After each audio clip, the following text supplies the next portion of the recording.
नमस्कार दोस्तों, मेरा नाम अजीत मिश्रा है और आज हम इस वीडियो में 9 मई के करंट अफेयर के बारे में जानेंगे। तो आइए प्रारंभ करते हैं। सबसे पहले आप लोगों से निवेदन है कि हमारे चैनल को सब्सक्राइब कर दें और सब्सक्राइब बटन के बगल में एक बेल आइकॉन आएगा तो प्लीज उसे प्रेस कर दें, जिससे हमारे चैनल से संबंधित सभी अपडेट्स आप तक सीधे पहुंच सकें। तो पहला प्रश्न है, भारत सरकार द्वारा किस राजनयिक को संयुक्त राष्ट्र में अपने स्थायी प्रतिनिधि के रूप में नियुक्त किया गया है? इसका सही उत्तर है दोस्तों टीएस तिरुमूर्ति को। स्थायी मिशन एक राजनयिक मिशन है। इसमें यूएन के हर सदस्य देश अपना एक स्थायी प्रतिनिधि संयुक्त राष्ट्र में नियुक्त कर सकते हैं। इस स्थायी प्रतिनिधि को संयुक्त राष्ट्र का राजदूत भी कहा जाता है। यूनाइटेड नेशन की स्थापना 24 अक्टूबर 1945 को हुई थी। संयुक्त राष्ट्र में अपर सचिव जनरल और सहायक महासचिव के वरिष्ठ पदों पर 8 भारतीय नियुक्त हैं। टीएस तिरुमूर्ति की नियुक्ति सैयद अकबरुद्दीन के स्थान पर की गई है। वर्तमान समय में ये विदेश मंत्रालय में सचिव के तौर पर कार्यरत हैं। अगला प्रश्न है, रक्षा मंत्री राजनाथ सिंह ने सैन्य इंजीनियरिंग सेवा में कितने पदों को समाप्त करने का प्रस्ताव की मंजूरी दी है? तो इसका उत्तर है दोस्तों 9,304 पदों को समाप्त कर दिया गया है। ऐसा क्यों किया गया है उसके बारे में हम जान लेते हैं। रक्षा मंत्रालय द्वारा लेफ्टिनेंट जनरल डीबी के सिफारिशों के अनुरूप यह फैसला लिया गया है। लेफ्टिनेंट जनरल शेख टकर की समिति ने सशस्त्र बलों की युद्ध क्षमता और असंतुलित रक्षा खर्च को ठीक करने के उद्देश्य से यह प्रस्ताव रखा था। राजनाथ जी पहले गृह मंत्री थे, यानी कि 2014 से लेकर 2019 तक राजनाथ सिंह जी पहले गृह मंत्री थे। 2019 के चुनाव के बाद राजनाथ जी अब रक्षा मंत्री हैं। अगला प्रश्न है, केंद्र सरकार अगले कितने वर्षों में राजमार्गों के निर्माण पर 15 लाख करोड़ रुपए खर्च करने की योजना बना रही है? तो इसका उत्तर है दोस्तों 2 वर्षों के अंदर। सड़क परिवहन मंत्री, इससे यह प्रश्न निकल के आ रहा है कि सड़क परिवहन मंत्री कौन है? तो इसका उत्तर है नितिन गडकरी। और नितिन गडकरी किस जिले से सांसद हैं या किस लोकसभा सीट से सांसद हैं? तो इसका उत्तर है नागपुर से। अगला प्रश्न है, किस राज्य सरकार ने आयुष कवच नामक ऐप मोबाइल ऐप लॉन्च किया है, जिसे आयुष मंत्रालय के द्वारा विकसित किया गया है? तो इसका उत्तर है दोस्तों उत्तर प्रदेश की राज्य सरकार ने इस ऐप का इस्तेमाल किया है। उत्तर प्रदेश सरकार ने आयुष कवच ऐप लॉन्च किया है। कोरोना महामारी के बीच लोगों की सुरक्षा को देखते हुए इसे बनाया गया है। राज्य के आयुष विभाग ने इसे तैयार किया है। यह ऐप आयुर्वेद में मौजूद जड़ी बूटियों और चिकित्सा पद्धति पर आधारित है। किसने श्रम ब्यूरो के नए महानिदेशक के रूप में पदभार ग्रहण किया है? तो इसका उत्तर है दोस्तों डीपीएस नेगी। श्रम एवं रोजगार मंत्रालय के तहत काम करने वाला यह ब्यूरो श्रमिक रोजगार और खुदरा मुद्रा स्फीति से संबंधित आंकड़े जुटाने और उनके विश्लेषण का काम करता है। महानिदेशक के अलावा नेगी मंत्रालय के वरिष्ठ श्रम एवं रोजगार सलाहकार भी होंगे। नेगी 1985 बैच के भारतीय अर्थ सेवा अधिकारी हैं।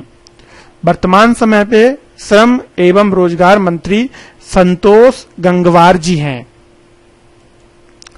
अगला प्रश्न है, संयुक्त राष्ट्र पर्यावरण कार्यक्रम यूएनईपी ने राष्ट्रीय सद्भावना दूत के रूप में भारत की किस अभिनेत्री का कार्यकाल 2 साल और बढ़ा दिया है?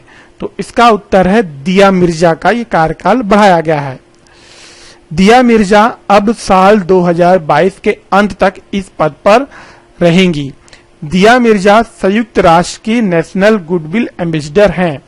वो भारत में पर्यावरण से संबंधित जागरूकता फैलाने हेतु कार्य कर रही हैं। अमेरिकी पत्रिका फोर्ब्स ने फोर्ब्स इंडिया बिलियनर्स लिस्ट 2020 जारी की है। इस लिस्ट में पहले स्थान पर कौन है? तो इसका उत्तर है दोस्तों मुकेश अंबानी। इस सूची में रिलायंस इंडिया के चेयरमैन, ध्यान रखिएगा, रिलायंस इंडिया के चेयरमैन मुकेश अंबानी हैं। 36.8 बिलियन डॉलर की संपत्ति के साथ इस सूची में पहले स्थान पर हैं। वो वर्तमान समय में भारत के सबसे अमीर व्यक्ति हैं। इसके साथ ही दोस्तों वो एशिया के भी सबसे अमीर व्यक्ति हैं और उन्होंने फेसबुक के साथ पार्टनरशिप भी की है। किस संस्था द्वारा प्रकाशित लॉस्ट एट होम रिपोर्ट के अनुसार वर्ष 2019 में लगभग 33 मिलियन लोगों का आंतरिक रूप से विस्थापन हुआ है? तो इसका उत्तर है दोस्तों संयुक्त राष्ट्र बाल कोष संस्था के द्वारा ये प्रकाशन होता है, जिसका नाम है लॉस्ट एट होम।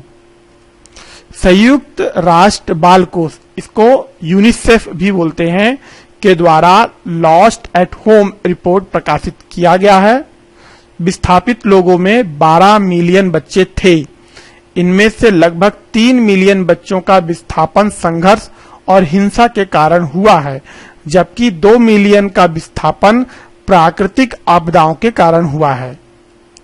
रिपोर्ट के अनुसार वर्ष 2019 में भारत में प्राकृतिक आपदाओं, संघर्ष और हिंसा के कारण 5 मिलियन से अधिक लोग आंतरिक रूप से विस्थापित हुए हैं। वर्ष 2019 में भारत में आंतरिक रूप से सर्वाधिक विस्थापन हुआ है। भारत के बाद क्रमशः फिलीपींस, बांग्लादेश और चीन का स्थान आता है।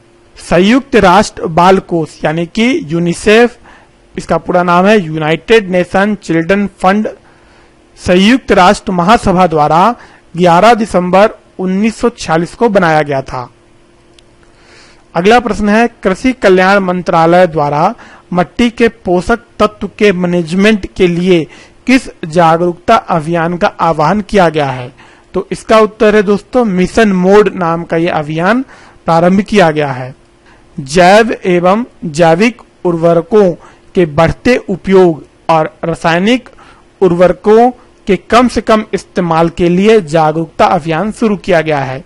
इस कार्यक्रम का मुख्य फोकस देश के सभी जिलों को कवर करते हुए 1 लाख से अधिक गांवों के किसानों को जागरूक करने पर होगा।